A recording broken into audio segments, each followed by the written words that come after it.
Hello friends, welcome to the second video of Thuja. Now I will narrate one case of Thuja which I just got recently. Now why I'm narrating this case is because from if you know the inside of a remedy, inside out of a remedy, then you can catch more cases. Like suppose if I know that I am very much sure and confident that I know Thuja very well. It is there in delusion thin he is, and every little things affect him, and so that is a part of the remedy. But what about those cases where if I don't find that thinness, where if I don't find that kind of sensitivity and a different kind of sensitivity, then I'll miss that patient, and I will feel that I am not able to solve the case. And how a homeopath really goes into an inferiority complex, because the science is so vast and it's an ocean. How many ever videos on YouTube we make on homeopathy and different channels, I think it will fall short to cover up the immense knowledge and immense dedication required to understand the remedies. So I would just begin it with a case, so that when I take the part 2 of Thuja, you all will be able to connect with it. So what happened that a girl called me, and she told me that she has been suffering from repeated recurrent breathlessness, asthmatic attacks with intense coughing, and she has been on antibiotics and steroids for since August 2020. So I was sure that something has gone wrong in August 2020, for which she has been not able to figure out what is troubling her, and that is why she's been seeking this kind of help.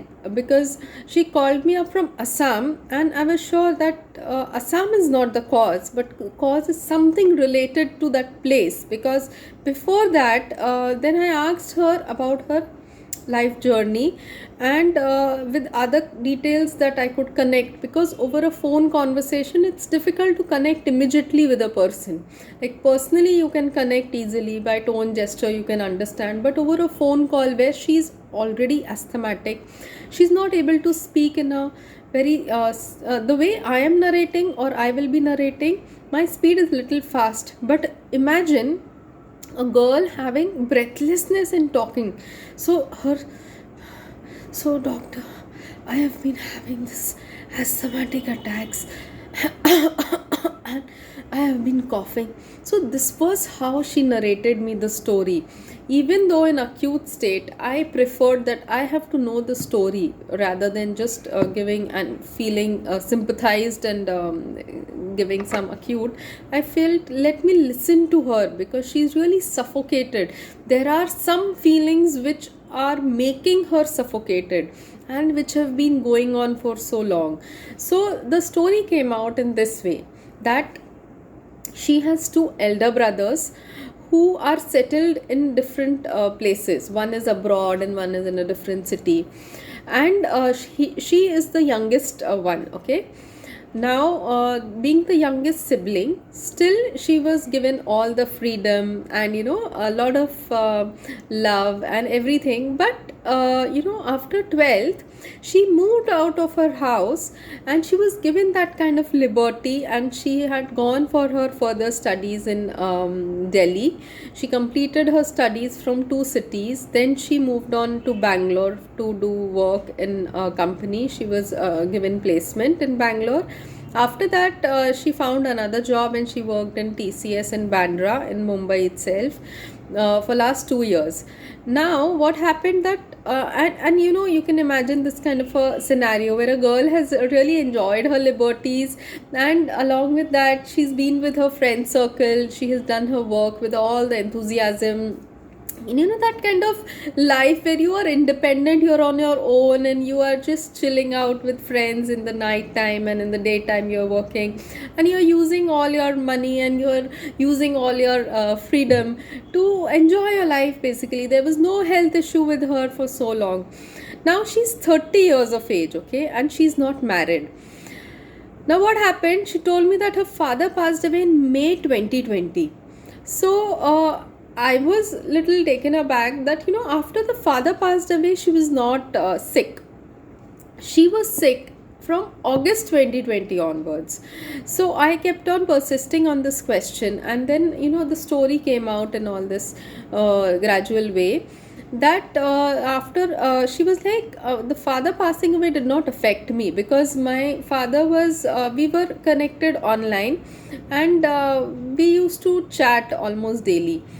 But what happened was that in August, I had to come to Assam to stay with my mom because she was alone.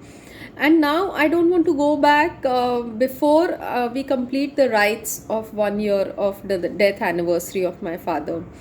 And as it is, I'm working from home, so there is not much of an issue that my work is getting hampered. But yes, because of this problem, I am losing on my confidence, and I am constantly just having some weird kind of thoughts, and what will happen, how will I deal with the work further, and other thoughts are there which are affecting me. So I asked her that, what are those thoughts? Can you please open up to me? And then I came to know that they stay in Assam in a it's not a joint family, but they have a common veranda, and they have different houses of all the uncles, and the uncles and aunts and their families are staying, and her mother, they meet each other on daily basis every evening, and they talk. And in that talking, the aunties, they keep saying that, a girl who is more educated takes time to find a suitable guy, and a girl, should not stay unmarried for a long time. So such kind of comments or the talks, she feel as if they're related to her, and she takes them very, very personally. And this kind of thought and these kind of talks, they are not directed with her name, but she understands that they are directed towards her. So she feels that, I am doing everything right. I am even looking out for boys, and it's not that I have put my profile also for in the marriage bureaus, and I'm doing my best, and whenever I have to find a match, I will find. But still, is there really something wrong with me? Is there something that I need to do further? She is having a self doubt now.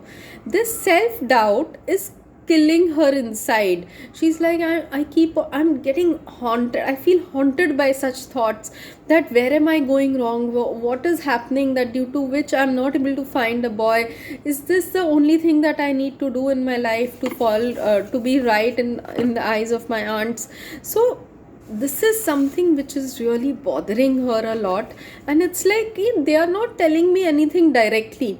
They are not approaching me and telling me that you should get married, you should find a boy. They are just having a general discussion, but I am getting affected with that. And I'm also, yes, I asked her, you're missing out on your friends and all. Yeah, she's like, yeah, that is there, but I cannot move out of this place, I know that. So then I told her, you please take Thuja. And with Thuja, her breathlessness, her coughing, within that one night itself, the next day morning, she messaged me that she's been just fine. And she felt really relieved. Okay, so now why how do we connect to this kind of journey? Now let me just come back to the part 1 that we did, thinking analytical ability for. So analytical ability, as we all homeopaths are knowing that we have a process how to solve a case. We do case analysis. So if there is a problem given and in an analysis, we need to break the problem in different parts, and piece by piece we come to rubrics, that this part, this rubric, this part, this rubric. So analysis is something where we can think for, we break down the problem in different units, and we connect them, and then we figure out what is the solution for this, what is the solution for this, and then at one go we can resolve our issues. So that is the kind of thinking ability that Thuja possesses. Mental power increased, delusion light light is when walking. So when he's doing any kind of act, when he's progressing in life, he knows that he's a light. Light means a source of encouragement. Light is a person who's giving you channel, who's channelizing your energies. Light is someone who is removing you from darkness. So that is what Thuja himself is. Delusion standing on head, Akshay Kumar standing on head. So that is something he can do with ease. So difficult task also he can do with ease. Then what happens to these difficult people? What happens to these people who do difficult things easily? So these things, what they can do, their abilities, others are not able to match. They are not able to accept. They do not like it. So they dominate them, like how we in Carcinosin, the domination comes after rebellious attitude, after destructiveness. So in Thuja they have certain qualities which are not acceptable to society, and that is how they get dominated. Ailments from quarreling. So that is the sensitivity of Thuja, sensitive to emotions here. Then there is ailments from anticipation. Now anticipation, this anticipation was there in this girl also. Now what will happen now next day, if this doesn't work out, if this happens, then that entire thing was creating a lack of confidence in her, about anticipation about her meetings, with her boss, with other people. Working from home itself was creating an anticipation in her. So in those cases, specifically I have given Thuja, where they are the single child, and like how she is the only girl and there are two elder brothers. So similar kind of situation where I'm not saying that having a single child is bad or something, but I'm saying if there is a void in a person's life, and that void is not filled up by the parents, and particularly by the mother, so then this kind of situation can arise. Ailments from neglected by one's mother. Mother is the one who gives that confidence, who gives that emotional support, that touch. Whatever feelings are there in a person, emotionally a mother can relate to it in a better way. So in Thuja there is neglect by the mother in certain cases that are there, where she should have understood me. Why she did not understand me? Why she was not there for me? This is the kind of void that working parents children are facing, specifically those children who do not have siblings or good friends to share their day to day issues. Okay. Ailments from sexual abuses, ailments from abused after sexual excesses, and ailments from abused after being. So too much indulgence and too much of doing something, and you feel that you have been abused. So then what happens after these kind of ailments from, the person becomes carefulness, cautious, fear of being neglected. So they are part of a troop and they don't want to feel neglected out of it. So that is why they do that act very, very cautiously, with all the care necessary. Fear opinion of others. There is a mildness. Then there is anticipation before examination. Anxiety from anticipation. Looked at cannot bear to be looked at, because they feel that there is something wrong in them and people should not see it, because if they say something, they immediately get sensitized to it. Delusion appreciated she is not. Whatever she is doing is not acceptable to others. Delusion chair were standing in middle of the bed. Bed is the most comfortable place, and there if a chair is standing, chair is what? Chair signifies an authority, a position, or a person who is dominating, somebody who is telling him not to do this, do this way. So he feels that in my comfort zone there is chair standing in middle, and that is directing me and telling me that you are doing wrong and you shouldn't have done this. And this is what, how he starts thinking. Anxiety conscience of develops, that whether I'm doing right or whether I'm doing wrong, my acts should not hurt anybody, my acts should not go awry. And he tries to just cover up whatever he was doing and not let anybody know about it. He goes into being dishonest, untruthful. So this is how Thuja is. So do like, comment and subscribe. My little one has just arrived and I will continue Thuja for sure very soon. Bye.